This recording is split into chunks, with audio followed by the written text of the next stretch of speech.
Bien, Hastings. We progress most satisfactorily. The course now is to identify and to remove the red herrings that obscure our true path. Where have our investigations taken us? I will remind you of those moments I consider the most important. You, of course, must decide which pertain to the murder of Elena Stewart, which are additional crimes that, while they may have no bearing on the murder, must still be solved, and what we still must learn before all questions are answered and the guilty unmasked. Are you ready, mon ami? As ready as I'll ever be, I suppose. But could I have my sixth clue to the secret of the finger of suspicion first? But of course, the sixth clue is telephone. Telephone. Let's see what we have so far then. Power, lamp, desk, drawer, magnet, and now telephone. Thank you, Poirot. I'm ready to hear what you consider important about what we've learned so far. First, what are the mysteries we are trying to unravel?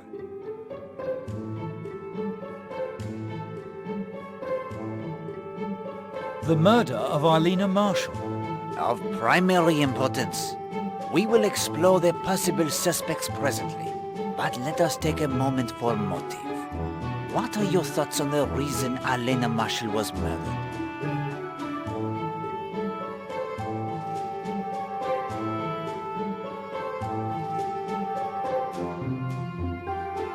Obsession. Obsession spurned.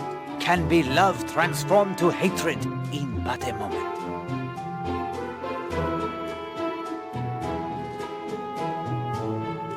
The murder of Alice Corrigan. We know little of the details of this case. Only that the husband was implicated and cleared due to the unbreakable alibi. And this crime was committed near Brixham as well. It may yet prove to be connected to the Millie Parsons case. I thought the police proved that Fell couldn't have been the killer. There may be another connection, Hastings.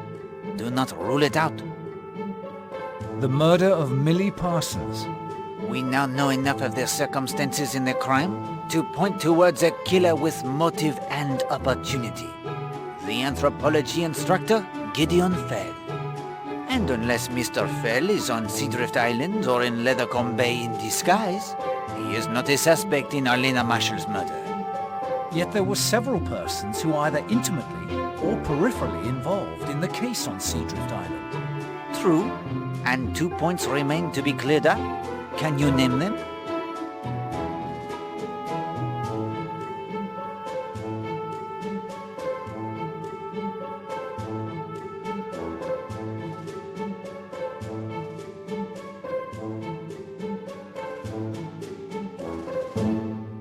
Is Linda Marshall involved in voodoo? The signs seem to point in that direction, I am afraid. Once we hear from Miss Porter and learn what Mademoiselle Marshall hides in her puzzle box, we will have our final answers, I think. Was Gideon Fell the man you mentioned in your story of voodoo? The one who awakens in the night in the greatest of fear? Yes, it was he. Because of voodoo? Is it so hard to accept? If you accept that he himself believed in the power of voodoo? The activities of fifth columnists. Yes, it seems clear that Mrs. Castle watches, but not in the name of England. Voodoo on Seadrift Island. Yes, and we have the indications it is being practiced here, and by young Mrs. Marshall. The ghost of Tom Cutter. Yes, the ghost who is not the ghost. Do you have any theories as to who the ghost might be? Mr. North. He would certainly seem to be the most likely candidate. The birdwatcher, Mr. North. Yes, the report from Scotland Yard, which I hope you have read. It tells us he is the smuggler. But of what? Is he allied with the Fifth Communists? Or someone else? Bullets and Mr. Blatt. Yes, Monsieur Blatt is shot at, but fails to mention the fact. Shot at by whom? A German U-boat? Possibly. If it were the authorities, I am sure Colonel Weston would have been informed. Yet he did not find the incident of sufficient interest to tell anyone. He even makes up the transparent lie of storm damage. Why? Yes, All of these mysteries still bedevil us to greater or lesser degree. Now I will list the characters in our little drama. Do you believe that we can eliminate anyone from any of the mysteries we pursue?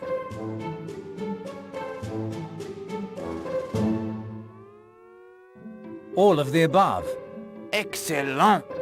With one stroke, you clear the stage of the, how you call them, the players of the bits? Now we can focus on the true suspects. Now let us turn our attention to the more likely suspects. Which is your choice as murderer?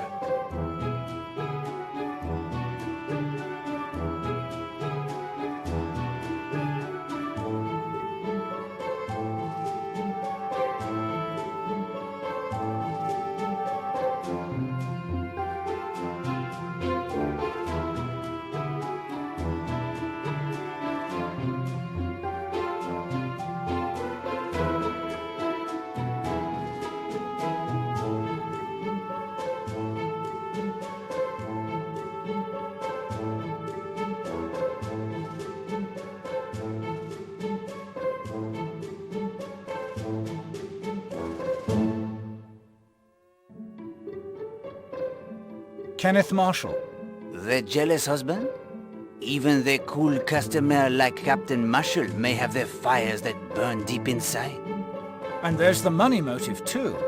Yes, the background check of Scotland Yard should reveal if he has the reverses in business.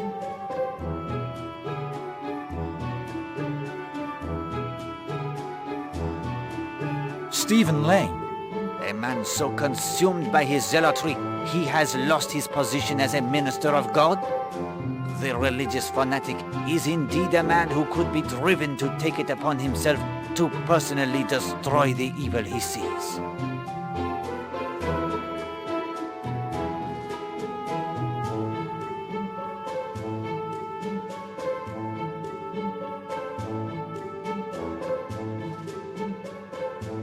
Carrie Gardner. Another who is hiding something? Would she strike down the woman who ruined her husband's business?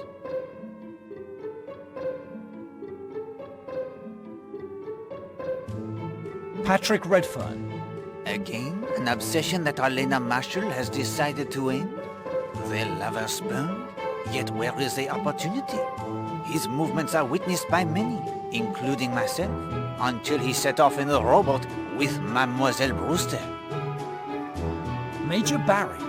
For Major Barry, a man who has lived through the violence of war, an obsession rebuffed by Madame Marshall may indeed have turned to more violence.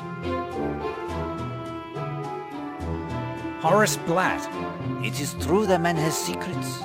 He would also have had the opportunity to slip quietly ashore at Cutter's Cove and depart in his sailboat during the time of the murder. Emily Brewster. The athletic Mademoiselle Brewster is a woman strong enough to strangle another, as your experiment proved? And we have not determined a sufficient alibi for her, I think. And yet she is another like Monsieur Blatt, par example, who apparently has no motive for the crime at all? Hilary Castle. Arlena could have figured out that she was betraying her country. Self-preservation. I did not see among her many attractive qualities any indication that Mrs. Marshall possessed the instincts of a detective. Still, it is a possibility. Rosamund Darnley. The murder of empathy, to protect the man she truly loves. She is a strong woman who has succeeded in the business world. It is possible she would be capable of such an act. Oakley Gardner. The likable Mr. Gardner, who takes so long to find the knitting wool and who was ruined by Alena Marshall? Linda Marshall. Again, empathy, to protect him from the woman who makes him the cuckold in the eyes of all the world? Already she is attracted by the unhealthy interests. Already she knows the violence that can strike without warning. Yet she would seem to have the unimpeachable alibi thanks to Madame Redfern. Christine Redfern. On the face of it, the most likely suspect? The jealousy for her is the most immediate and intense. Yet she too would seem to have the unimpeachable alibi, according to Mademoiselle Marshall. Voila! There we have it then. Barring new evidence against any of those we have eliminated, there are 12 suspects. Some would seem to have no motive, others no opportunity. But at this stage, we must keep our minds open to all possibilities. You agree? Absolutely. Then when you are ready, we will return to Seadrift Island. It is late in the afternoon. In only hours, the truth will reveal itself and a killer will face the ultimate court.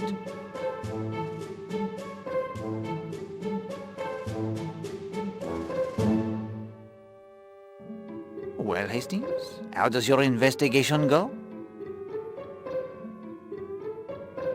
Oh, fine. No problems at all, old man. I am glad to hear that, my friend.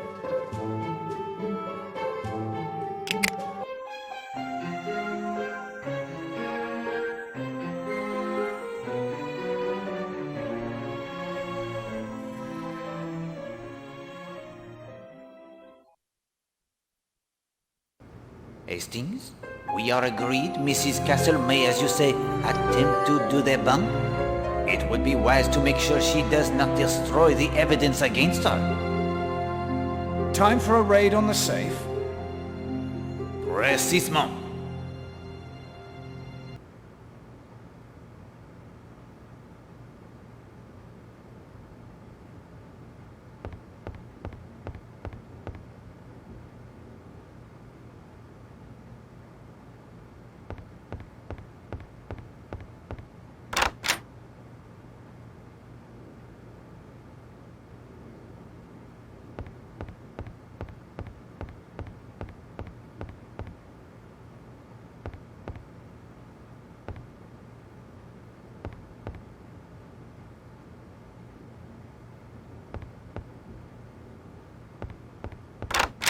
I think now would be an excellent time to remove the contents of their safe.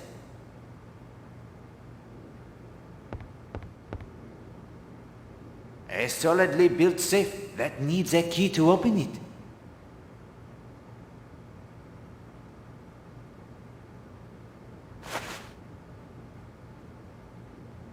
I do not think that is appropriate.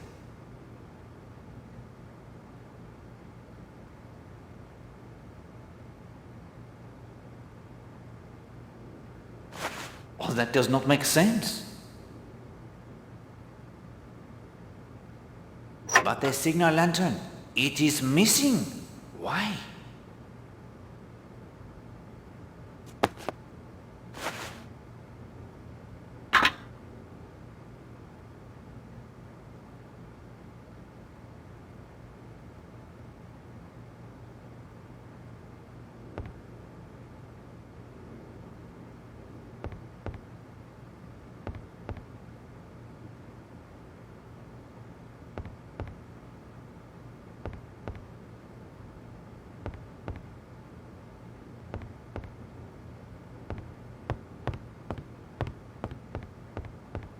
Mademoiselle Gladys, will you help me by answering some questions concerning the death of Madame Marshall?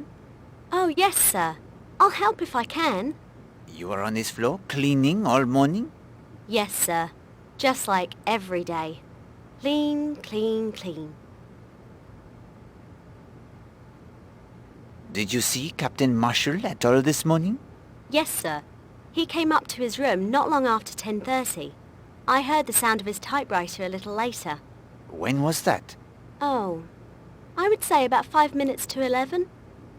Did you see anyone else on this floor this morning? No, sir. But I was cleaning the rooms, so while I was in one, anybody could have walked past.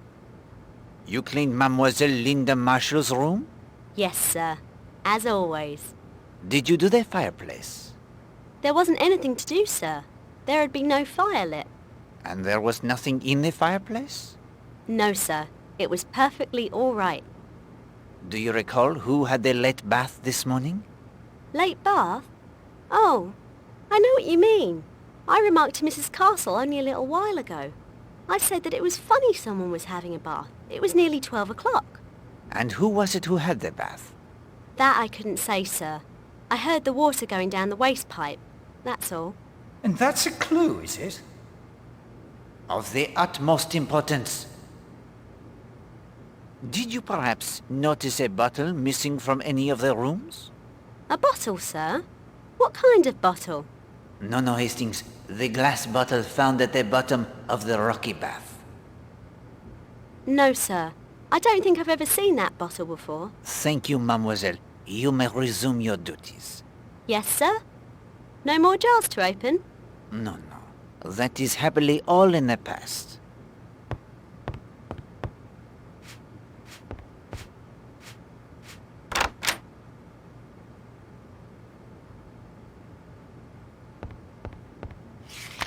This looks important. I will keep it in my notebook.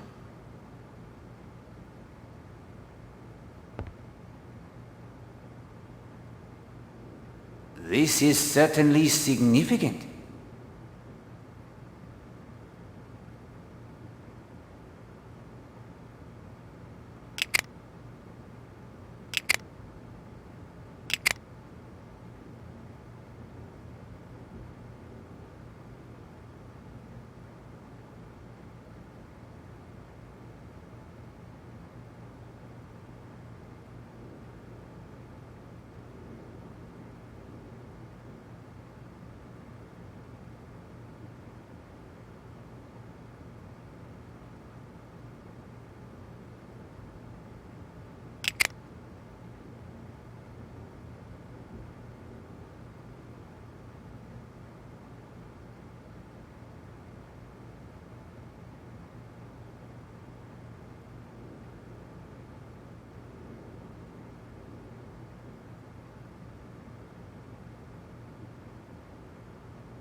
Pardon me, sir. I really cannot talk at the moment.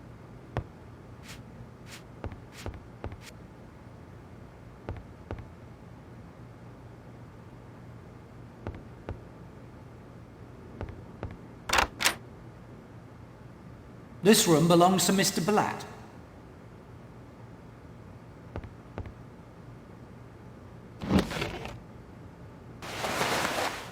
I say, Poirot. Not the usual kit for a gentleman sailor. A revolver, apparently owned by Horace Blatt. The revolver is loaded.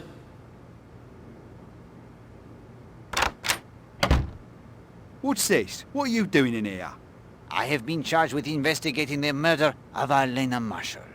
I don't believe she was shot. Was she? No? Then kindly return my property to me. Unfortunately, we have no choice, Hastings.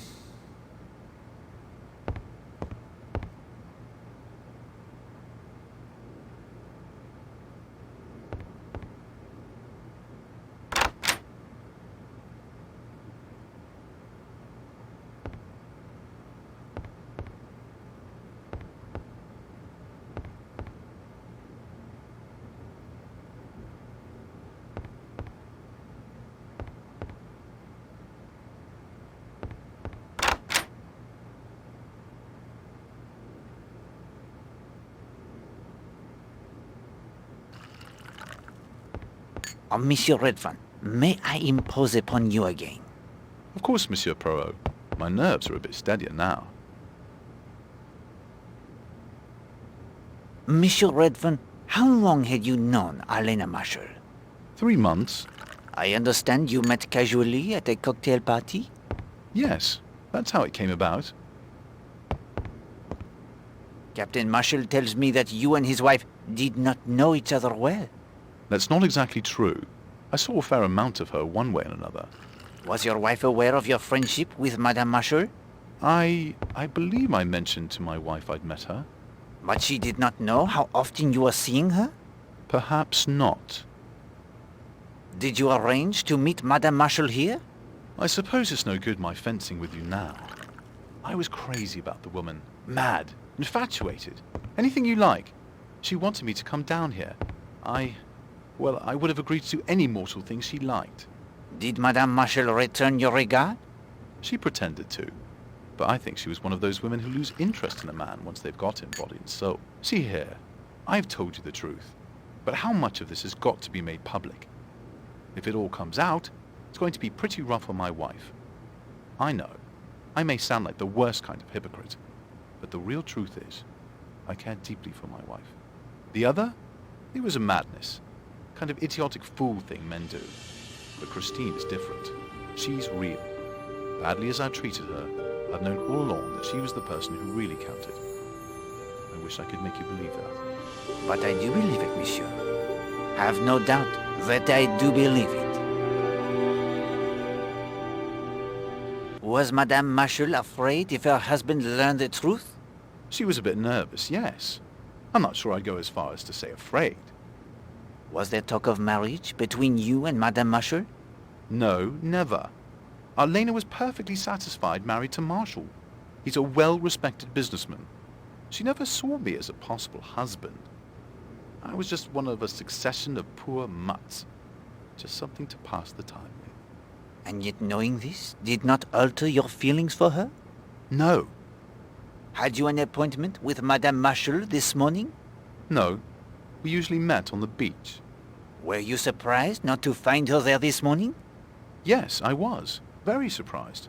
I couldn't understand it at all. Can you think of a reason why she went to Cutter's Cove this morning? I haven't the faintest idea. It wasn't like Arlena. Do you know of anyone in London who might have the grudge against her?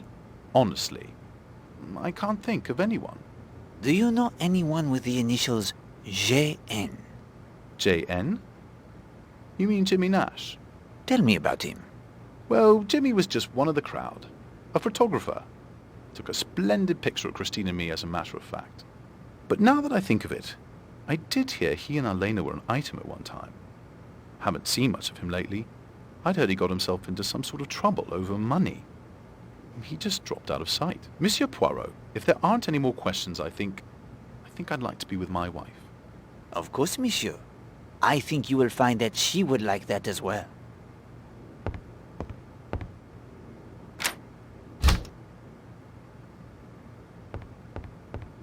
Afternoon, sir. Care for a cocktail? No, I thank you, Henry. May I inquire of your movements this morning? Seeing to my duties as usual, sir. Cleaning up in here, checking stock, helping make the dining room ready for lunch. Mrs. Castle can vouch for me. Merci. Sir, I really can't talk right now. Pardon me, sir, I really cannot talk at the moment. Excuse me, but I need a little time to myself. Pardon me, sir, I really cannot talk at the moment. Excuse me, but I need a little time to myself.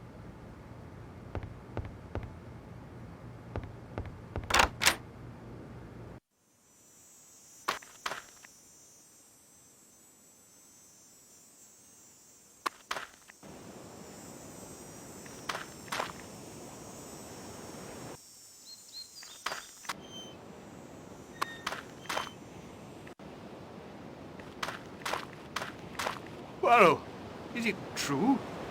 Is she dead? It is true, Monsieur Lane. You remember our conversation yesterday about the reality of evil?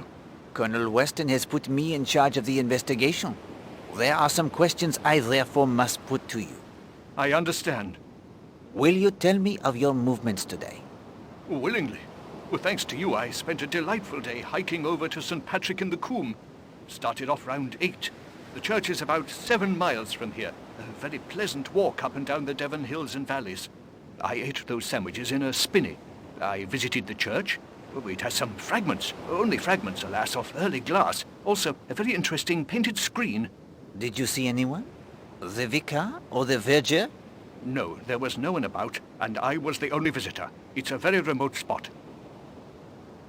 Is there anything you heard or saw that can help us?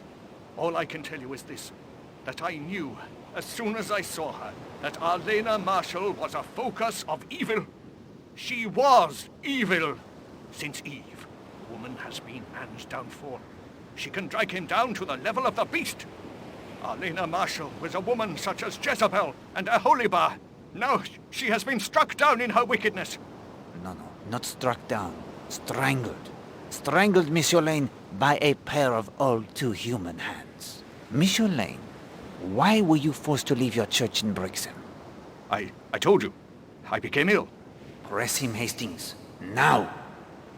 Did either Millie Parsons or Alice Corrigan belong to your church? No, but I knew what they were. A man named Gideon Fell. An innocent schoolteacher hounded by police. He was a member of my flock. Did you preach of Jezebel and Aholibah when Millie Parsons and Alice Corrigan were murdered? The truth must be told. God's vengeance must be proclaimed. Were you fired because of your beliefs? I am not the first to be martyred for the truth. I think that I have nothing more to say to you. As you like. Well done, Hastings. I think that if Monsieur Lane wishes to see the true nature of evil, he need only gaze into his own mirror.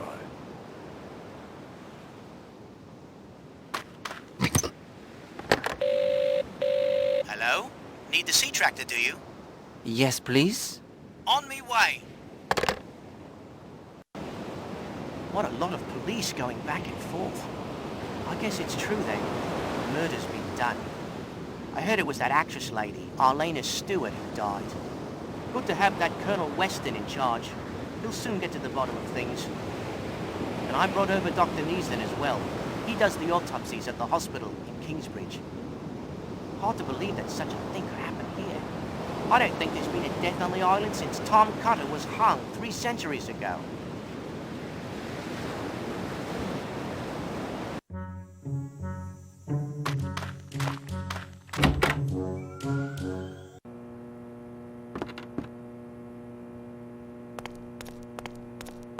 Ah, Major Barry. It's true then? Mrs. Marshall has been murdered? It is true. Shocking. Most shocking. Of course, I can tell you after being in an Indian hill station, what you don't know about human nature isn't worth knowing. Matter of fact, this reminds me of a case in Simla. Fellow named Robinson. Was it Ramslan? Anyway, he was in the East Wilts, or was it the North Surreys? Major Barry. Doesn't matter, really. Quiet chap, you know. Went for his wife one evening in their bungalow, got her by the throat. She'd been carrying on with some fellow or other. By Jove, he nearly did for her too. Surprise us all. Quiet chap like that.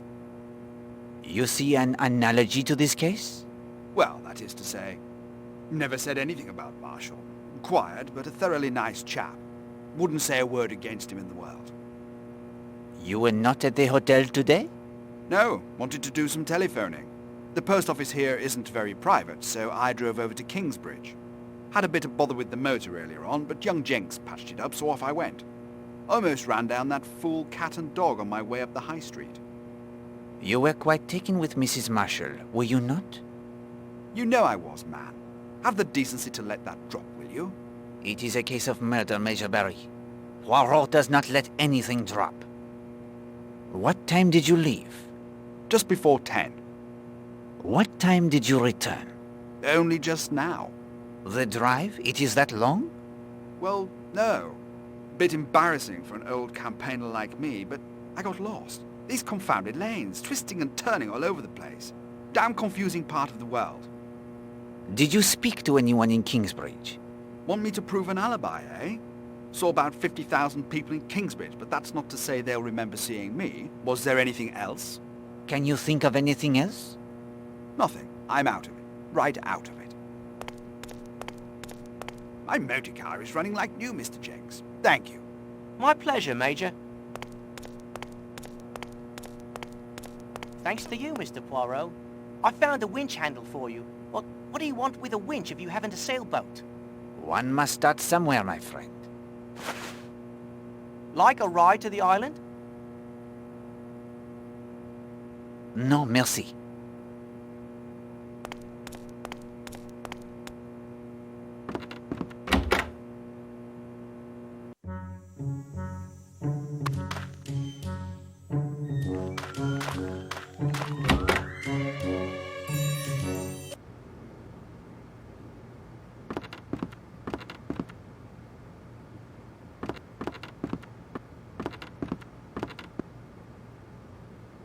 Are there any telegrams for me?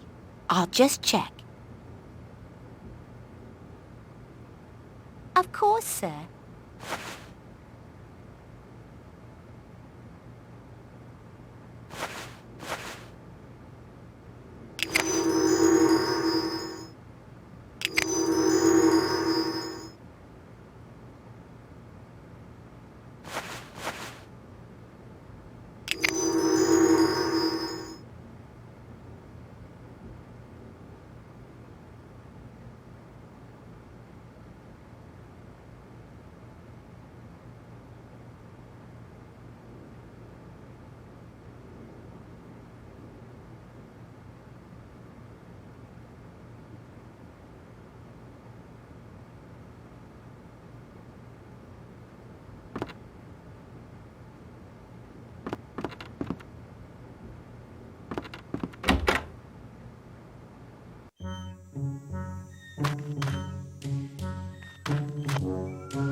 Ah, there you are, Poirot.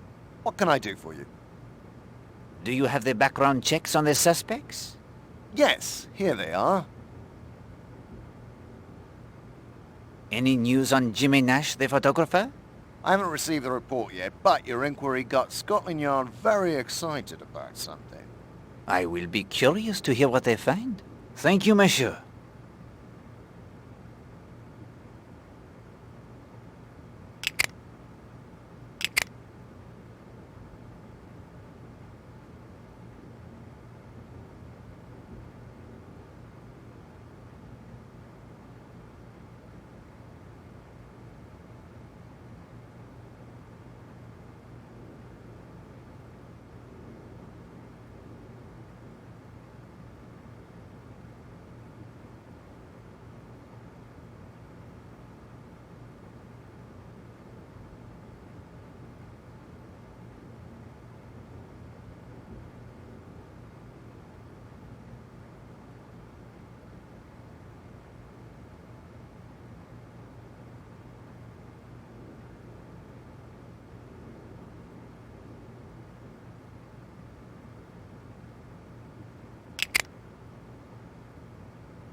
Like a ride to the island?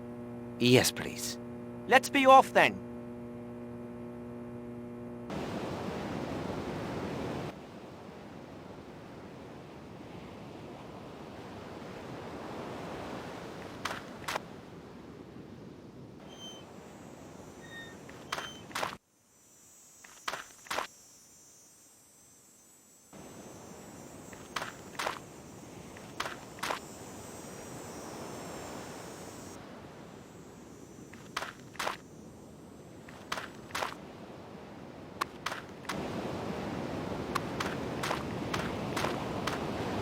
Can you row me to Cutter's Cove?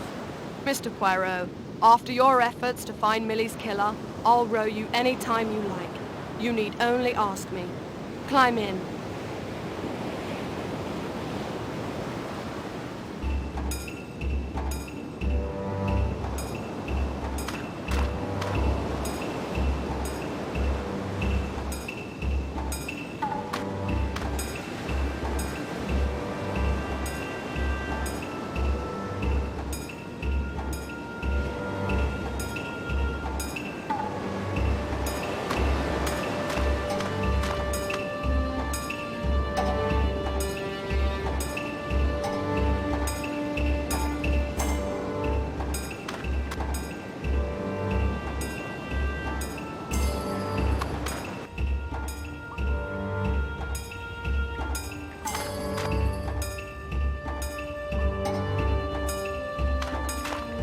Hello, this seaweed wasn't here before.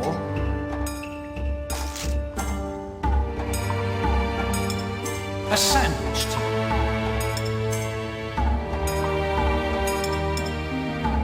Good Lord. You must taste it, of course, Hastings. But do not expect to find this is a box of powdered sugar. Too right.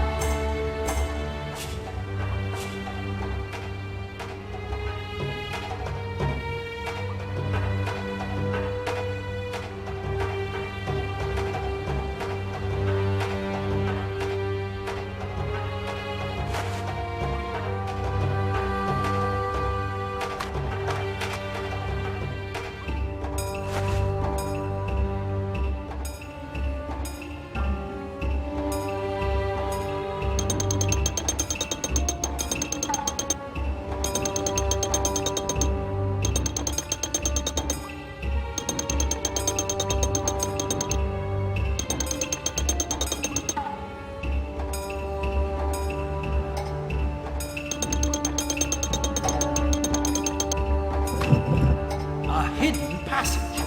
Now we're getting somewhere.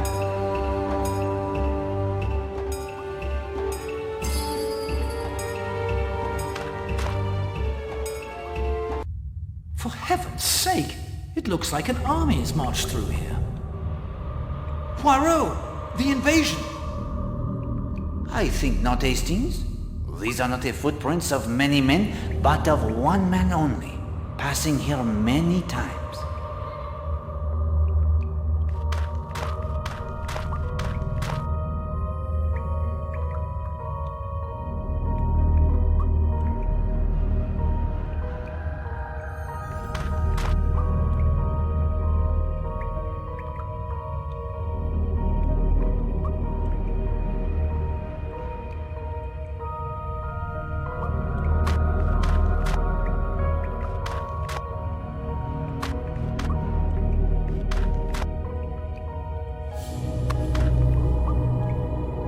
Roman to be sure.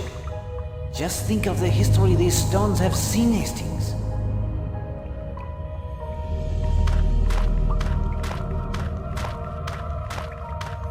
This is a useful point to measure the time it takes to reach Cutter's Cove, the spot that will be the scene of the murder.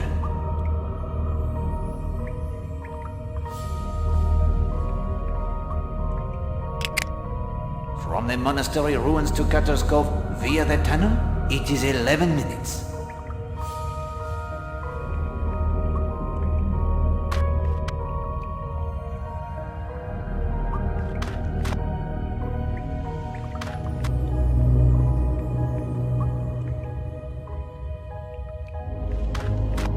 This is a useful point to measure the time it takes to reach Cutter's Cove? The spot that will be the scene of the murder. From the Smuggler's End pub via the tunnel, it is 28 minutes. And that, my friend, should be the last timing we need to determine how much time would be needed for any of our suspects to reach Cutter's Cove. Of course, they must also make their way from the scene of the crime as well.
You do yourself a credit, mon ami. Bravo.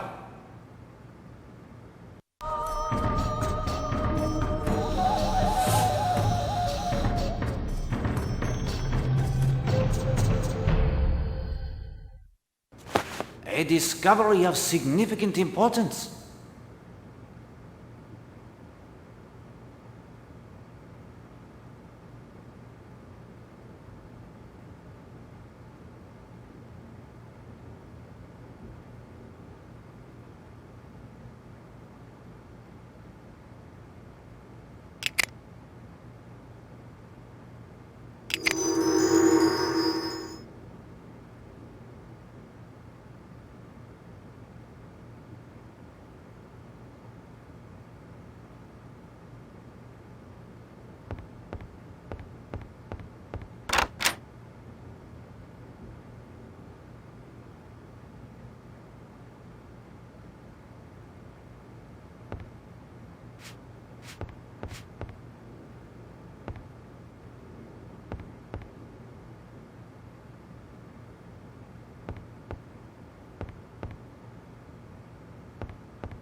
Hello. What have we here? Mrs. Castle's wire recorder! I'd almost forgotten about that.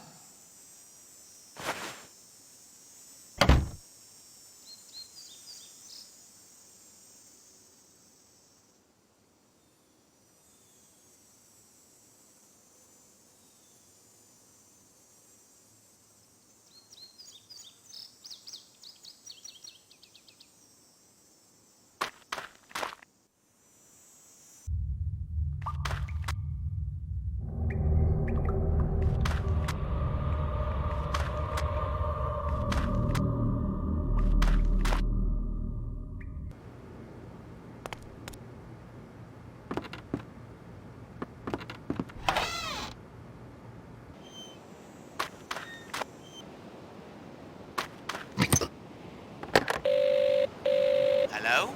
Need the sea tractor, do you? Yes, please? On me way. Is it true Mrs. Castle has seen U-boats off the island? I suppose it must be. She spends hours up in the tower at the hotel. The invasion must be near then, just as they say in all the papers. Colonel Weston has the Home Guard on the alert.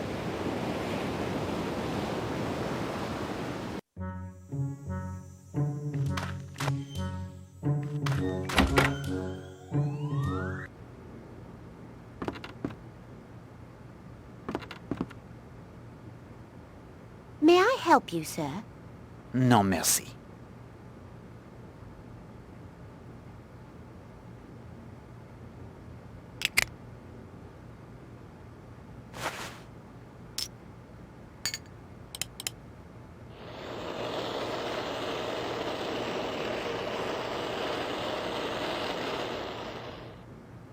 The sandwich tin from the cave?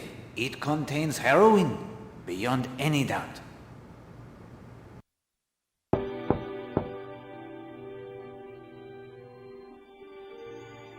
Linda?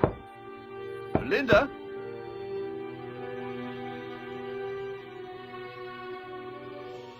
Linda, dear, I'm having dinner in my room. Would you like to join me? Linda? Linda?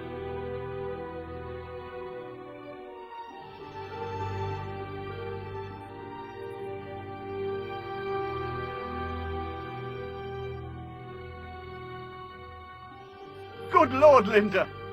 No! Help! Someone help us! It's my daughter!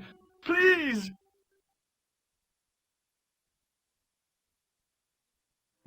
The doctor was called immediately.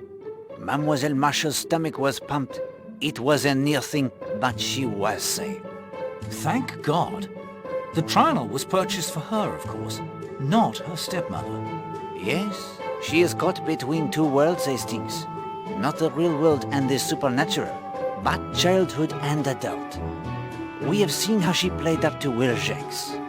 Was it just for a shovel to build her polo matin? I do not think so. I would advise speaking with her as soon as we return to Seadrift Island.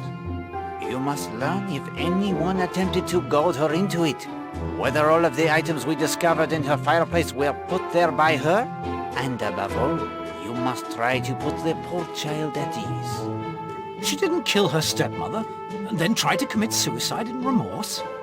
No, Hastings, she did not. Consult the pushpins on the map. The picture they tell is based on the times we have gathered during our interrogations. Someone lied?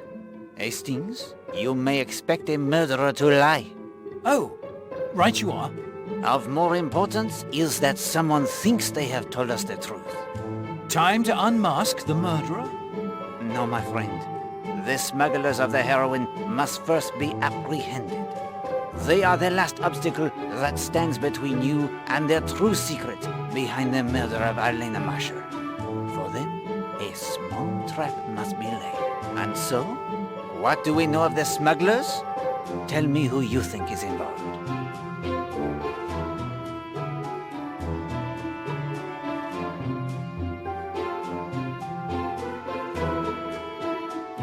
North. He's no birdwatcher. Excellent, my friend. Yes, Mr. North from London with his criminal background seems an obvious choice. Horace Blatt. Indeed. Monsieur Blatt with the hardware store that is not doing as well as he would have us believe? He earns his income elsewhere. What are the clues to their plan?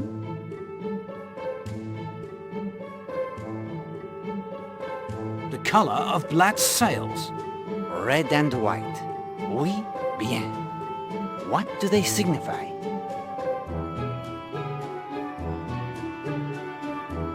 Red tells north to wait. When the red sail flies, Monsieur waits and watches.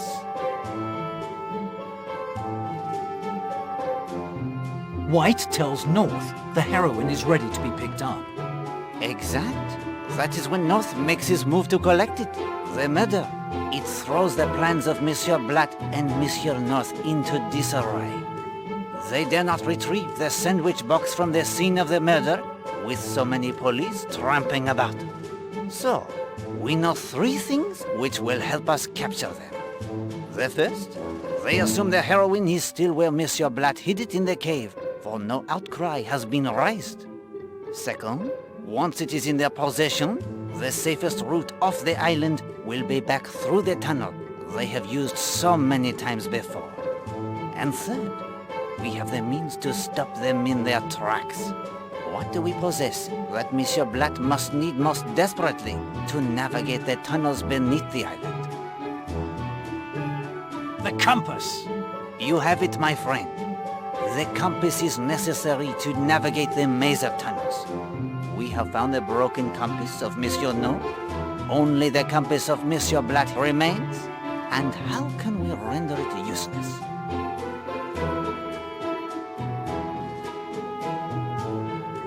Throw it off with the sliver of magnet we found in the garage. Yes, of course. We return the useless compass to Monsieur Blatt, replace the sandwich tin, and the trap, it is set. Now all that remains before we return to Seadrift Island is the last clue concerning the magical finger of suspicion. Before you give me the last clue, may I see how I am doing so far? But of course, present the clues you have so far and your interpretation of them. If you choose correctly less than half of the time, I will give you an additional hint, along with the final clue. Power was the first clue.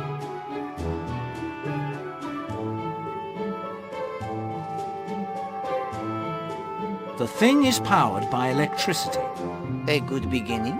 The second clue was lamp.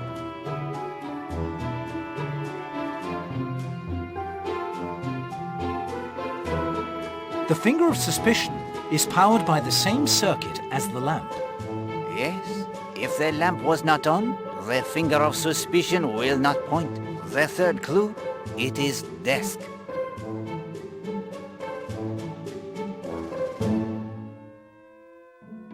The wires from the lamp to the finger of suspicion are in the desk. And the wires? They are very cleverly concealed too. The fourth clue, it is drawer.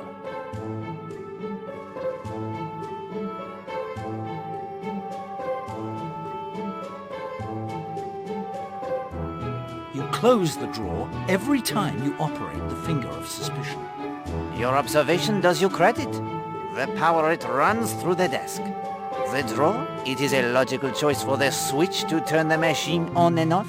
So, the finger of suspicion is powered by the lamp through the wires hidden within the desk. Closing the desk drawer closes the circuit to allow the current to flow. Clue 5 is an easy one. Magnet.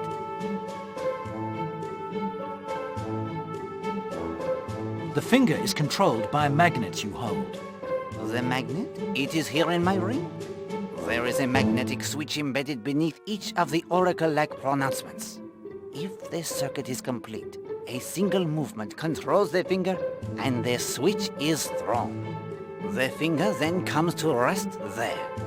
If the power to the switches is missing, the finger moves every which way as I move my hand, never settling in one spot. In this way, I did not need to leave my hand hovering suspiciously above the correct answer to your question. The switch is reset every time the circuit is broken, and the device is ready for the next. And the sixth clue, the telephone. The telephone is disconnected. Only to the outside line. It is connected to the finger of suspicion. You have proven your little grey cells are worthy of a final clue without hits. After the denouement on Seadrift Island, we will wrap up this last little mystery. The clue is code. Some code I enter into the telephone. Of course. Without it, the finger of suspicion will not point to the truth. Only he who dials the code on the telephone can make the finger operate correctly. And now, Hastings, when you are ready, we will return to Seadrift Island to speak with Mademoiselle Masher. Prepare our trap for Monsieur Blatt and North, and enlist Colonel Weston's aid in their capture. It is late afternoon.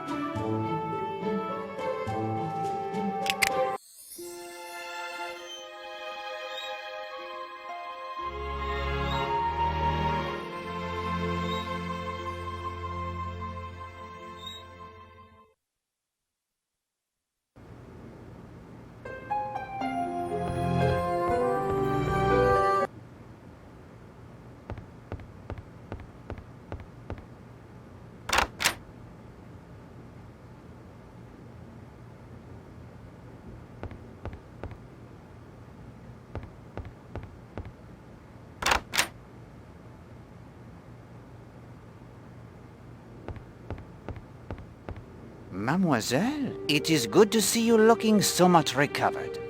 Thank you.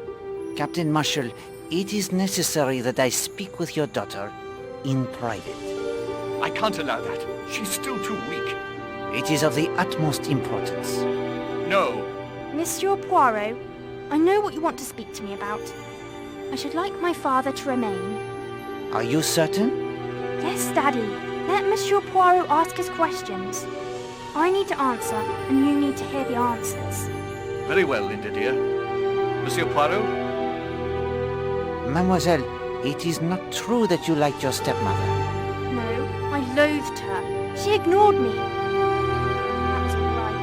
It was the way she treated Daddy I couldn't stand. Did your father and your stepmother argue? Daddy doesn't argue. He makes his point and then is done with it. But they often had differences of opinion.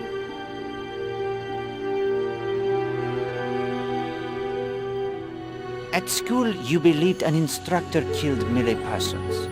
What? You and your friends had been experimenting with voodoo? The devil, you say? See here, Poirot. How dare you? Mademoiselle? Yes, Mr. Fell, he believed in it. He got us interested. We knew Miss Porter wouldn't believe me if I told her about Millie, about him grabbing her and the horrid things he said. You decided to dispense justice on your own? Yes. We fashioned a wax figure of him, got the nail clippings and the hair like the book said, then did the ritual at the polo matting we'd made. A pole in the cleared circle? Yes, it represents the centre of the world, power. Then we let him have it with the pins. It worked, Monsieur Poirot. You have to believe me, it worked. Because he believed as well, Mademoiselle, only that. Miss Potter found out what about the voodoo? She said we were persecuting Mr. Fell. I think she got suspicious herself, because she fired him at the end of term. You wrote threatening letters to your stepmother? I wanted to scare her. So she would be more susceptible to your magic? Yes. It sounds so stupid to say it like this. No, Mademoiselle. Children are often powerless to help those they love. But you had felt your power at school.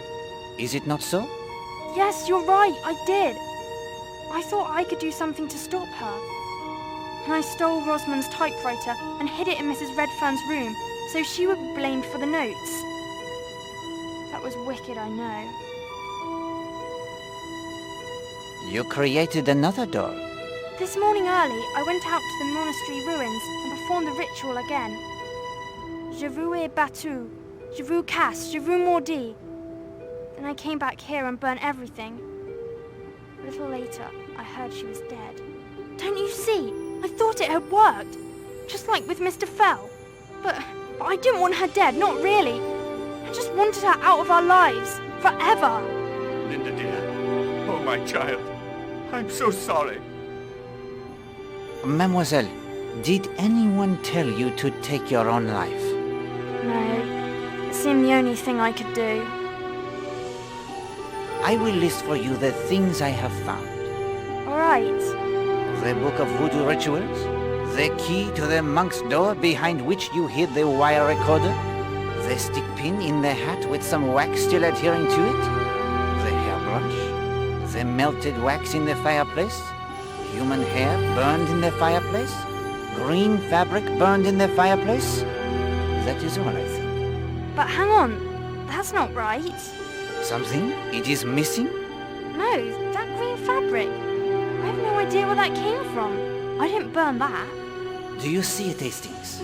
Even as she puts the typewriter in the room of Christine Redfern to throw suspicion on her, someone has the same idea.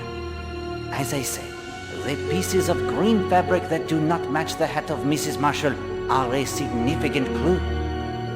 Mademoiselle, why did you try to take your own life? After I talked to you, I came back to my room. I saw someone had been sifting through my fireplace. Then later, my puzzle box had been opened. But Linda, you can't have believed, not really, that voodoo killed Arlena? No, but I knew what would happen. Daddy, I know in spite of everything you loved her. And when the truth came out, and you found out what I had done, I knew you wouldn't love me anymore. Oh, my dear girl, I'll always love you. If you believe nothing else, believe that. Oh, Daddy, I'm so sorry. Hastings, we are done here.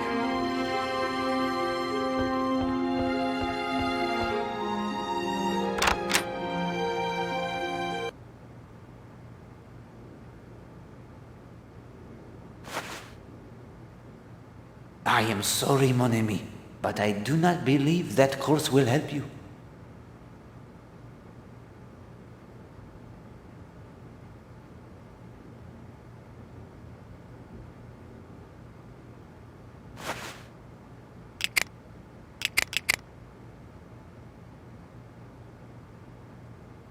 Well, that's put paid to the compass, right enough. It's no good now.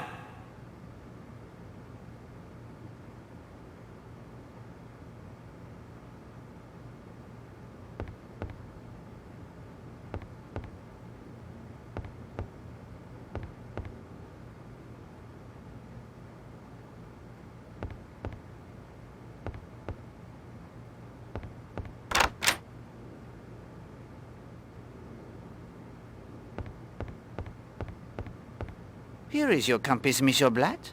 I thank you for allowing me to borrow it. It's about bloody time, too. I'm afraid I need some time to myself. Look, isn't there someone else you can bother for a while?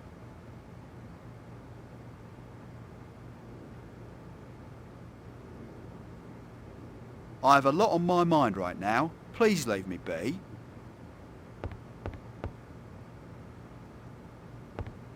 Look, isn't there someone else you can bother for a while?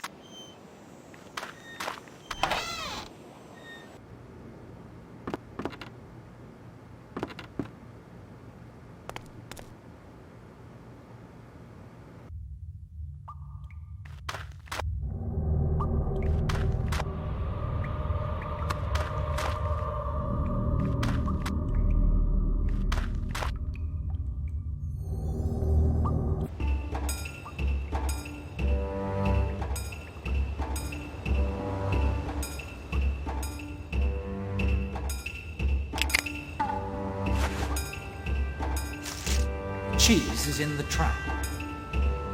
Excellent. One more step only. Colonel Weston must be here to make the arrest.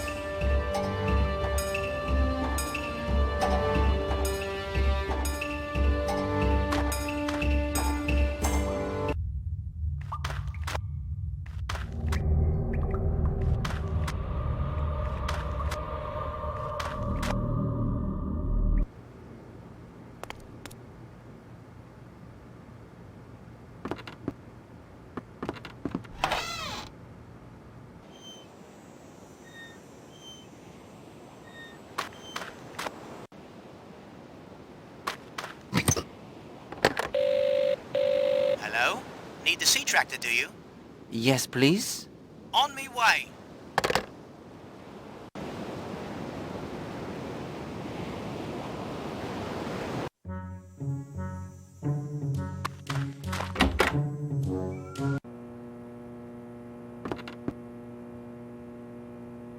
You seem in a very good mood, young man.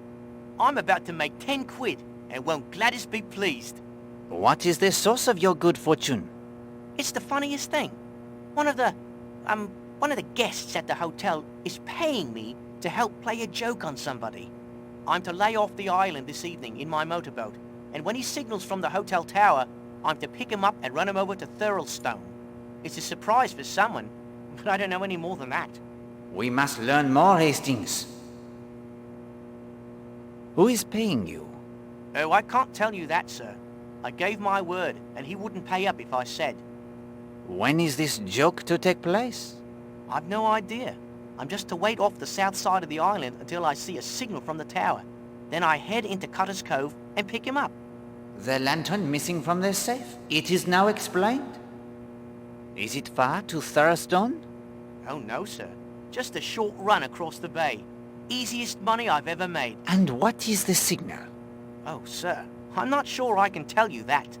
Where can be the harm? You do not reveal the name as you promised after all. There is another 5 in it for you. 5 pounds, Hastings. I think you would not be so free with the money if it were yours. All in a good cause. 5 quid more? This is my lucky day indeed. Here you are, my friend. 5 pounds as promised. Much appreciated, I'm sure. It's just a signal with the light. 3 short flashes. Quickly, Hastings. Consult the codes in your notebook. Choose one that will be the joke on our adversary.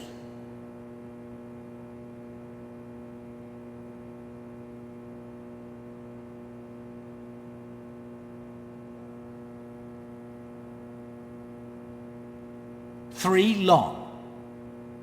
Oui, but of course. Fire on this position? Poirot, this is a rather bloodthirsty joke, wouldn't you say? When the time comes, you can warn him if you like. Monsieur Jenks, your humorous friend cannot flash the 3 short lights out into the sea. Why not? That is the home guard code for announcing you have spotted the enemy. Is it really? That wouldn't do at all. No, indeed. 3 long flashes is the code for no enemy ship sighted.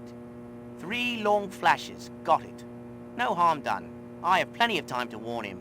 I'm certainly glad I told you. I may even get another tip for warning the guest. If you'd excuse me, Mr. Poirot, I have to close up.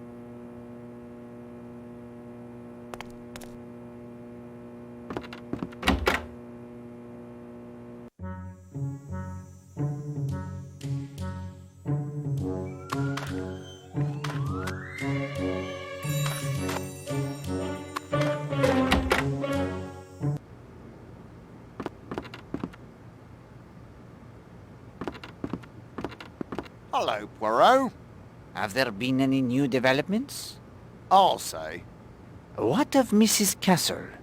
She met with certain individuals in Exmoor, then hopped a train to Southampton. Trying to leave the country is my guess. She'll be detained the moment she tries to board a ship. You are watching her associates, I assume? Scotland Yard is on it. Any report on Gideon Fell? He's being questioned as we speak.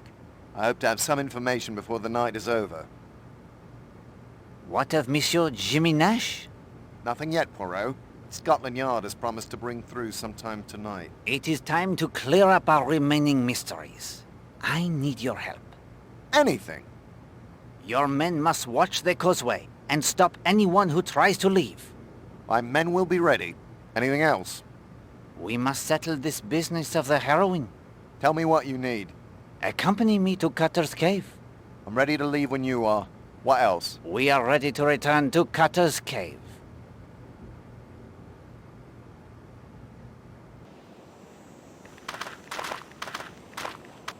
Colonel, perhaps you should descend to Cutter's Cove by the ladder. I will ask Mademoiselle Brewster to conduct me there. Why don't we both take the ladder? Tell him the smugglers might try to escape by boat. If the smugglers try to flee by boat, I shall be ready. If they try to make their escape via the ladder, you will be there to apprehend them.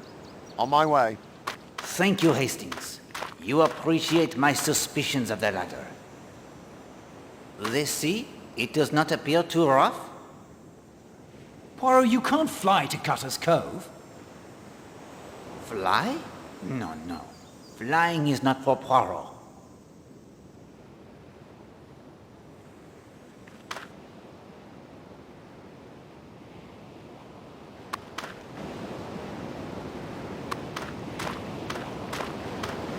Can you row me to Cutter's Cove?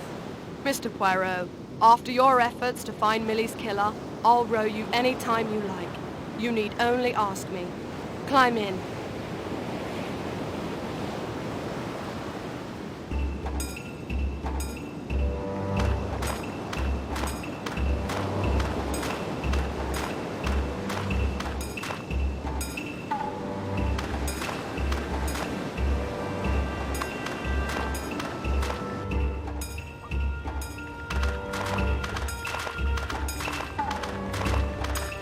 I say, the heroine is gone.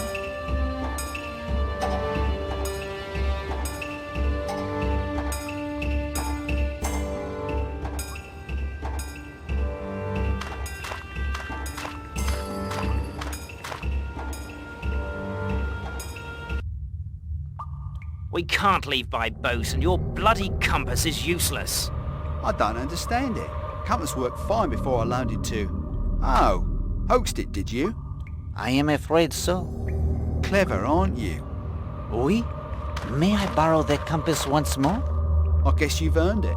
I'll take the sandwich tin if you don't mind. A few questions only to satisfy my curiosity. You received the shipments from a larger vessel at sea? Yes? Monsieur North, you picked them up in Cutter's Cave. Yes, once I saw the all-clear signal. You used a signal light? No. The cells, of course. Of course. Red to tell Monsieur North the shipment it was not ready. White to inform him that he could pick it up using the tunnel from the smuggler's rest. That's right. I'd nicked a spare key months ago when the place was still open. Worked quite well for us until a U-boat took some pot shots at me when I was making the rendezvous at sea. Too dangerous now. That was to be our last shipment for a while until we could find another way. The war, it is an inconvenience. You can say that again. Playing the ghost was your idea, Mr. North? Not likely. Blad thought it would scare off any nosy locals. I thought it was bloody silly. I think that concludes our business here. Colonel Weston, if you could hand Monsieur North over to your men, I would like Monsieur Blatt to join us this evening in the dining room. It's your show, my friend. I'd shoot you, Poirot. Somebody stole my gun.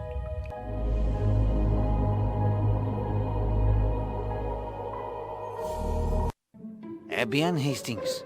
The murder of Millie Parsons, it is now explained. The fifth columnist has fled and will hopefully lead Scotland Yard to other traitors. The practitioner of the voodoo has been revealed. The smugglers have been trapped with the goods, as you say. Only one target remains, the murderer of Arlena Marshall. Then you knew by now who had murdered Arlena Stewart. But of course, all of the clues are now in your possession as well.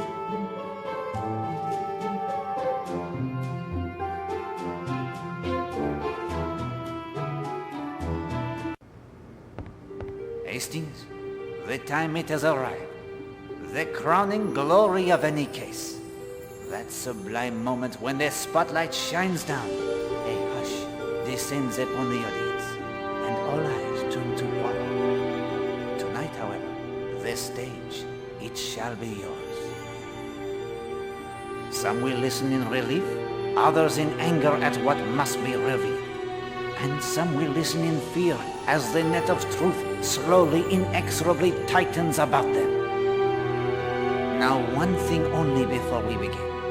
Do you wish Poirot's help? I can whisper in your ear and guide you, or if you feel brave, I will sit back and let you present the case your own little grey cells have constructed for you. What then is it to be?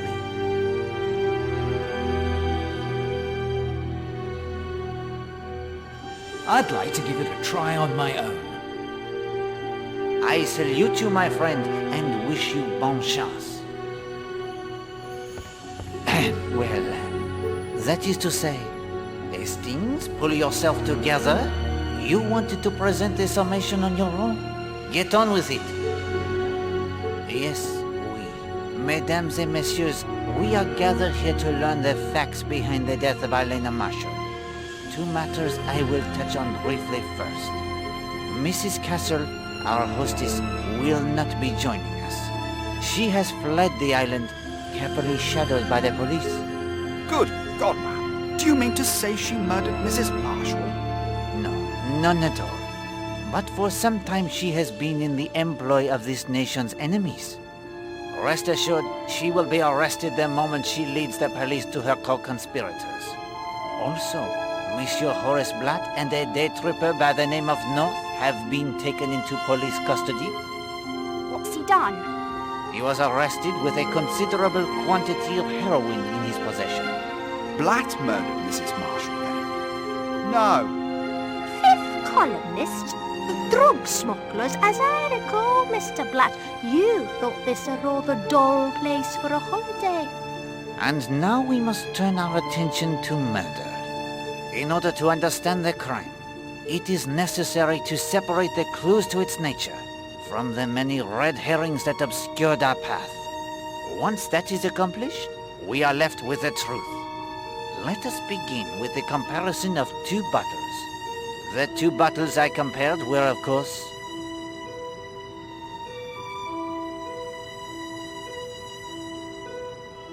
Perfume bottles. I speak of the two perfume bottles. The first bottle was in Madame Marshall's bath. She had applied the perfume before leaving on her float this morning, as I myself remarked. Why would she need a second bottle? And why was it found in the cave? Next, we come to another comparison. And for this, we owe much to the expertise of Mademoiselle Darnley. 3 pieces of green fabric. A torn piece of fabric was found near the cave in Cutter's Cove. Another piece of green fabric was found in the fireplace of Linda Marshall.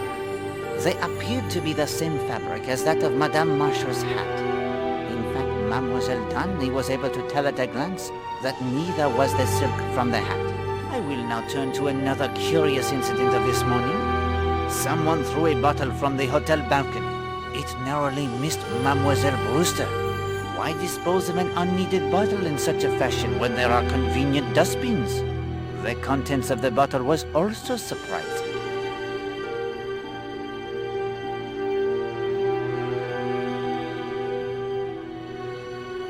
Artificial suntan.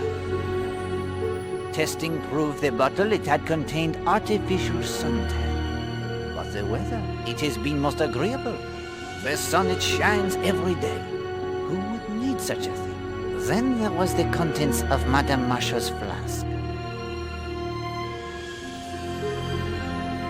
Trianol. Her coffee was laced with a heavy dose of the sedative Trianol. Instead of reviving her, it would almost certainly have put her into a deep sleep. Taken separately, the clues, they mean little. But together, a bath where there should have been none, duplicate perfume bottles, fabric for the hat that is very much alike, yet not the same, artificial suntan when the sun, it shines brightly. These suggested at once to me a single thought alone.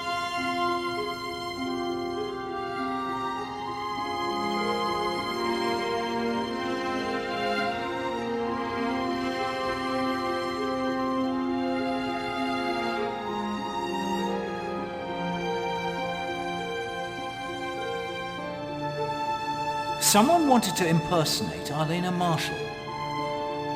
Someone wanted to duplicate the hat of Mrs. Marshall, her deep tan, even her scent. And how can we determine when this impersonation has taken place? It is a sound which gives us the clue.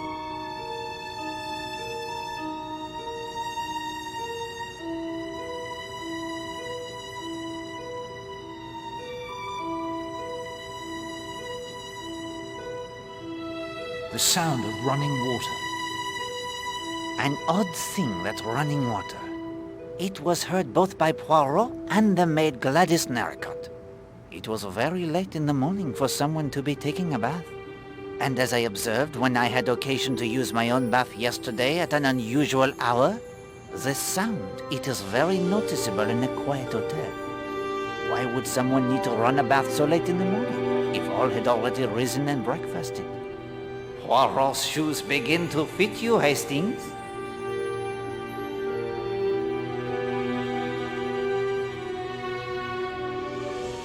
To remove the artificial suntan. To wash off the artificial suntan, perhaps? The bottle, of course, it is thrown into the sea after the suntan is applied, narrowly missing Mademoiselle Brewster. It becomes clear, does it not, that someone impersonated Madame Marshall this very morning, very near to the time of her murder. But why?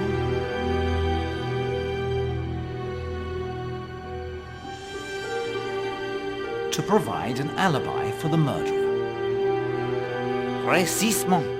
I have calculated the time it would take for every person on this island to reach Cutter's Cove, murder Madame Marshall, and come away again between 20 of 11 and 15 minutes to 12. And I tell you that only Mademoiselle Darnley can have done it. Monsieur Poirot. Calmez-vous, mademoiselle? You were the only one close enough. Yet the nature of the crime, strangulation by powerful hands, eliminates you. Captain Marshall was typing the letters. Linda Marshall and Mrs. Redfern were together at Sanctuary Cove. Monsieur Redfern is in plain sight of several people, both guests and hotel staff.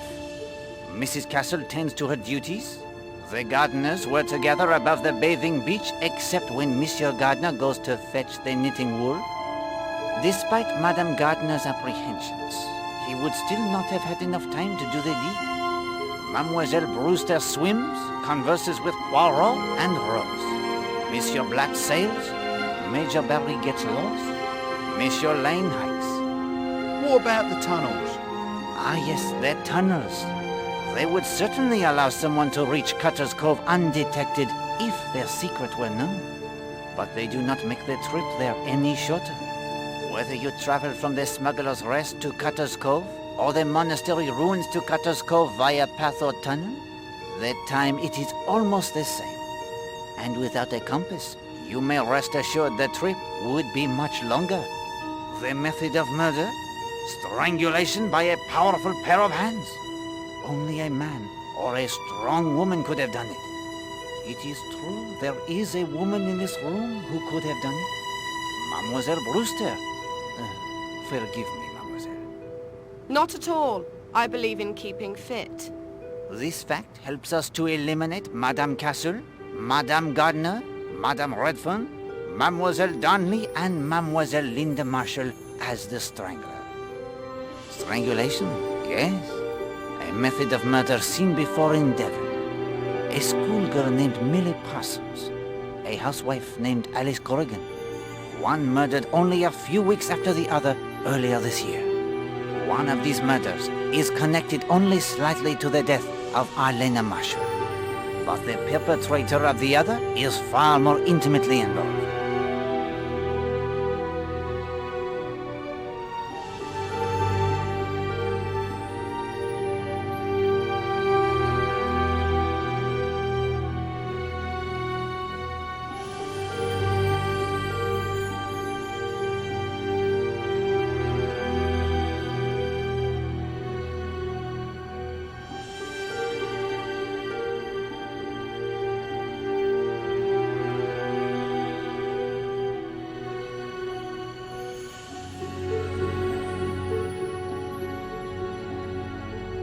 The murderer of Millie Parsons.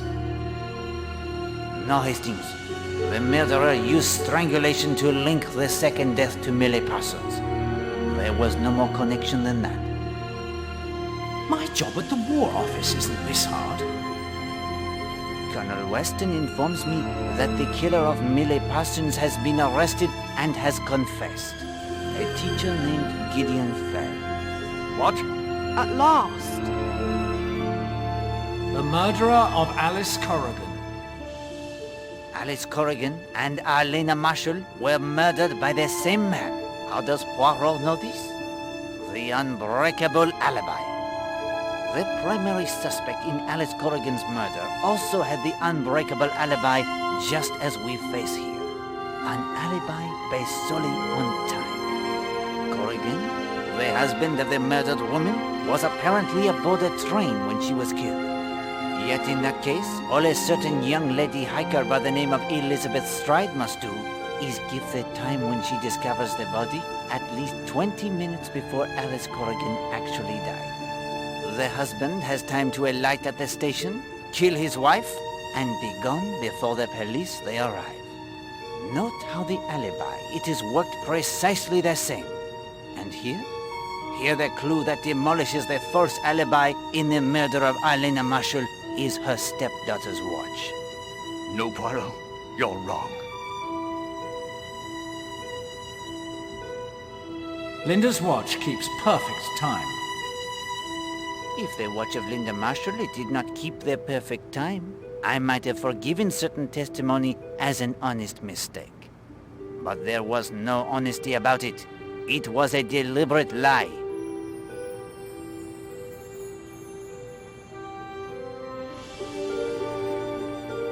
The liar is Christine Redfern. You are a liar, Madame Redfern. No. You are the impersonator of Alena Marshall. And the only way you could have done it is if you changed the time on Linda's watch. You had the opportunity at Sanctuary Cove. You had the opportunity to change it back when you sneaked into her room to add to her fire that cheap green hat you wore as part of your disguise.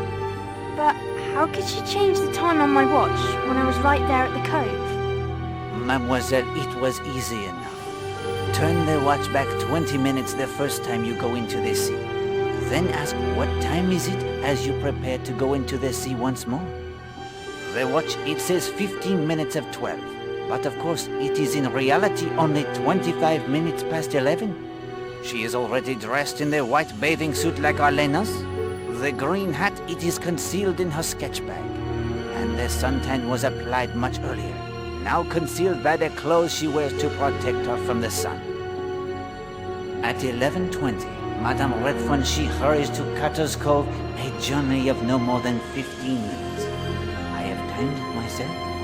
She finds Alena unconscious from the drugged coffee and pulls her into the cave. It could not have been easy. She spilled the coffee.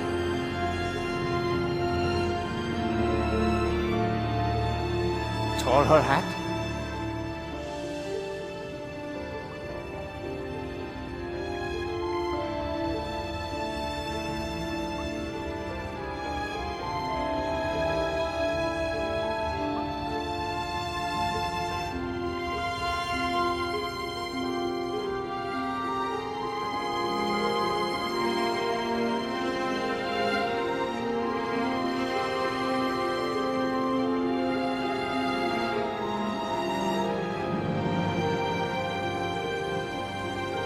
She has but a few moments to dab herself with Alena's perfume and compose herself before the rowboat with Patrick Redfern at the oars and Emily Brewster in the bow rounds the headland into Cutter's Cove.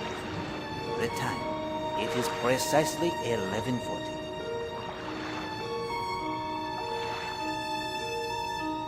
You have no proof of any of that.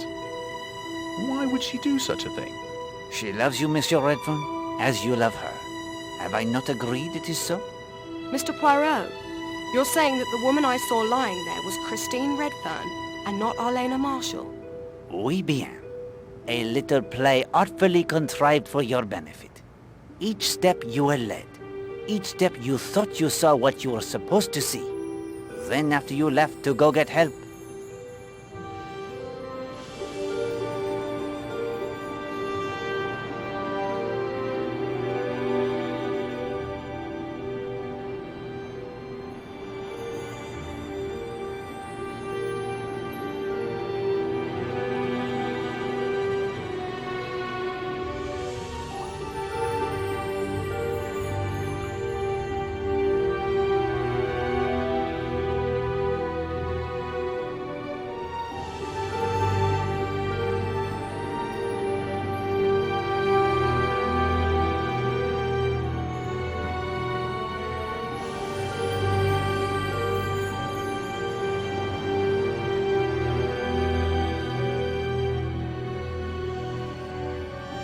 and then the real murder occurs.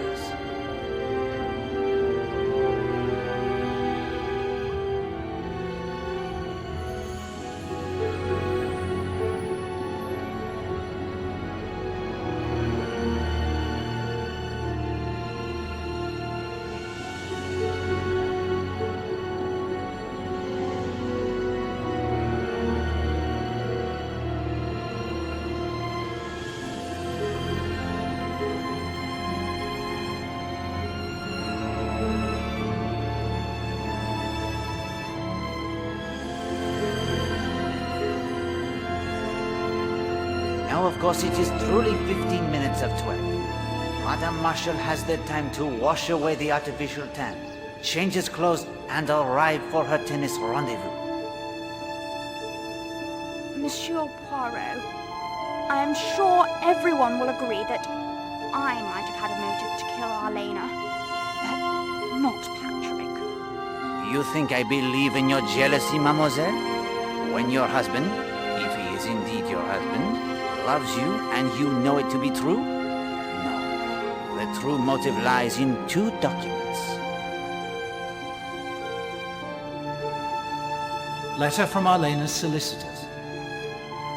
A telegram reveals that a sizable portion of her fortune was paid out last week to her. 10,000 pounds to be exact.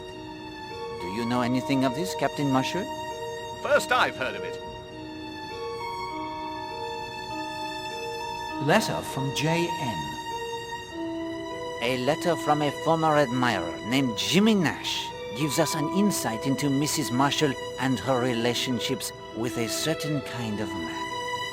It is clear that he has requested and received money from her sometime in the past. I said to Captain Marshall earlier today that until we can comprehend fully and completely exactly what kind of a person Arlena Marshall was, we shall not be able to see clearly exactly the kind of person who murdered her. And what do we see from these two letters?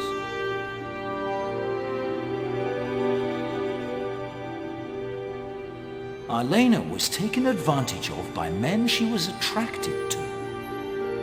Arlena Marshall was a woman who needed to be admired, adored. It is true. But what was the result? She was fair game for a certain type of man who takes advantage of such women. Just as Jimmy Nash convinced her to give him money, Patrick Redfern did the same. And I know as surely as I know anything, that before Jimmy Nash, there was another such man, and before him another. Arlena was not a predator. She was the victim. That is her character. And that is the character of Edward Corrigan, the man who killed her, just as he killed his wife Alice for her inheritance only a few months ago. No proof whatsoever. Oh, I don't know about that. Here's something even Poirot hasn't heard yet. Although knowing him, he expects it. I sent a photograph of the two of you he borrowed from your suitcase to the Brixton police. Allow me to make this small deduction, Colonel. They have identified you as Edward Corrigan and Elizabeth Stride, the young woman who found the body. Bravo, Hastings! I could not have done better myself. Thanks, old man. That's dashed kind of you. Oh, well, that's torn it. Edward, don't be a fool.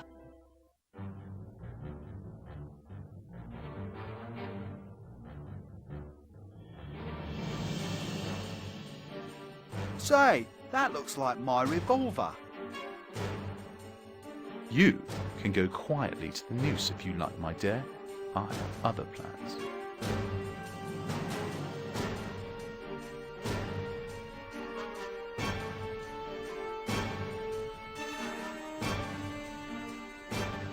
Poirot?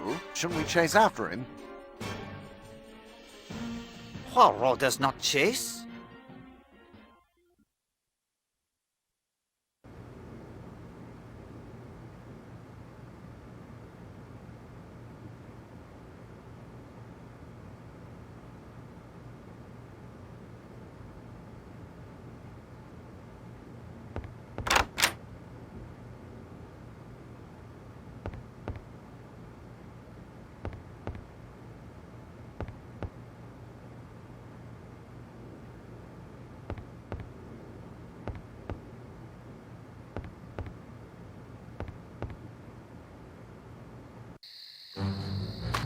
damned, interfering, lousy little worm. One step and I'll kill you. I may do it anyway. Here is your chance, Hastings. Warn him if you wish to. Try not to get Poirot killed, please. Do not signal with the lantern. And why not?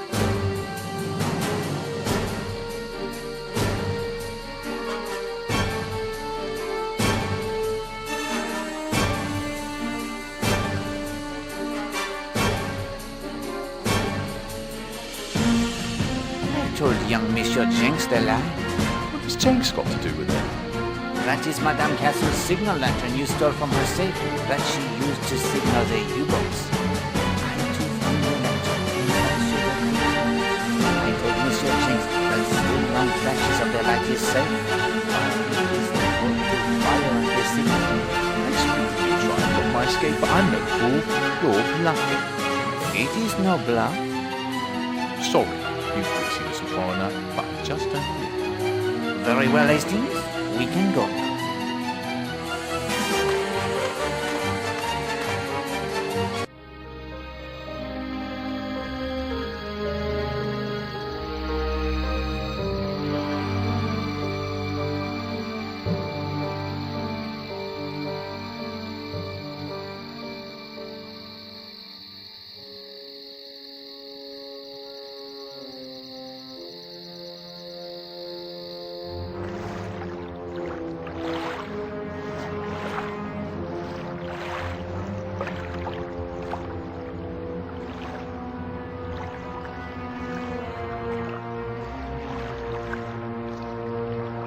Right.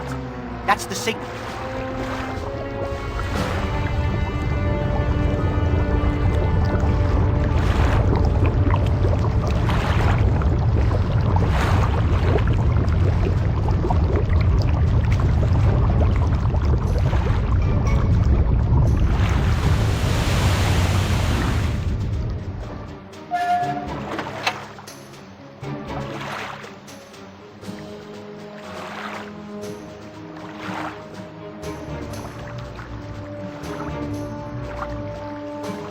Achtung! Stellen Sie Koordinaten ein! Bereit!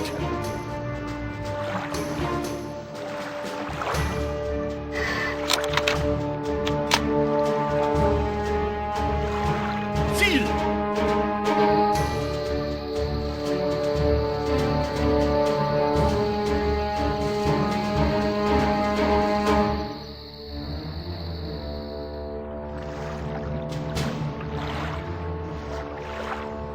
Feuer!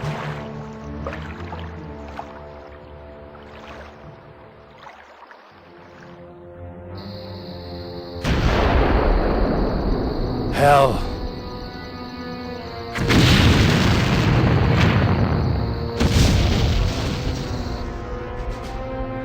Gut. Ziel zerstörtes. Tauchen!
One mystery only remains, Hastings.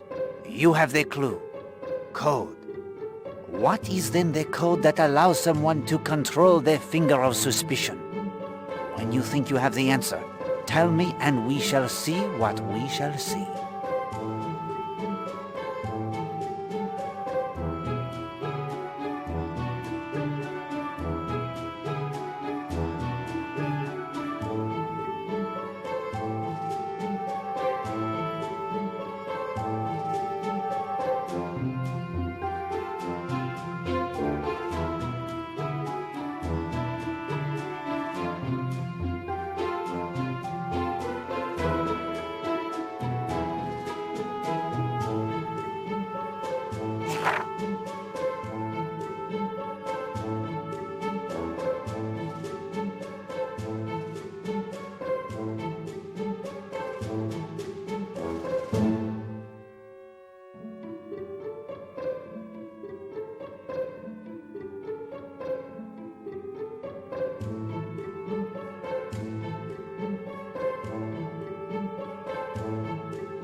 Eh bien, my friend.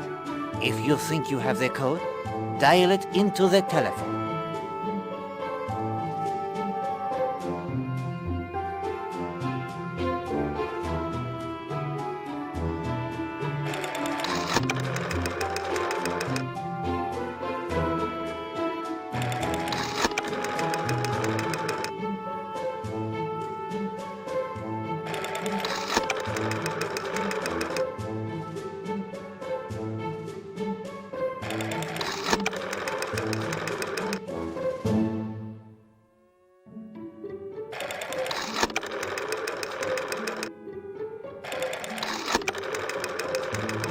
Bravo, Hastings. That is indeed the code that unlocks the finger of suspicion. You have uncovered the secret of its magic.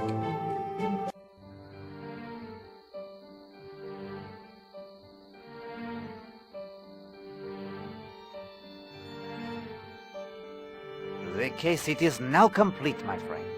You have walked in Poirot's shoes. Poirot, I'll be honest with you. Now that I've given it a try, your job is not as easy as I thought. But thank you for the experience. I am proud to be your friend. And I am honored to have you as mine, Hastings. We have passed the hours most agreeably. Yes, I thank you for that too.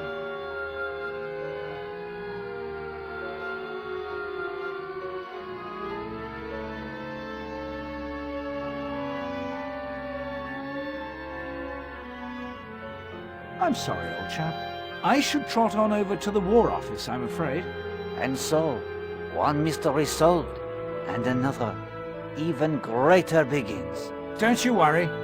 No more holidays at the beach for a time, maybe. But we'll pull through. You'll see. Oh, I feel like the dinosaur, Hastings. Gone is my world, where good always triumphs over evil. Where the clues, they all add up to the satisfactory solution. Where the murderer never escapes. This will be war as we have never seen it. Whatever the outcome, mon ami, the cost, it will be high. And I fear our world, it will never be the same.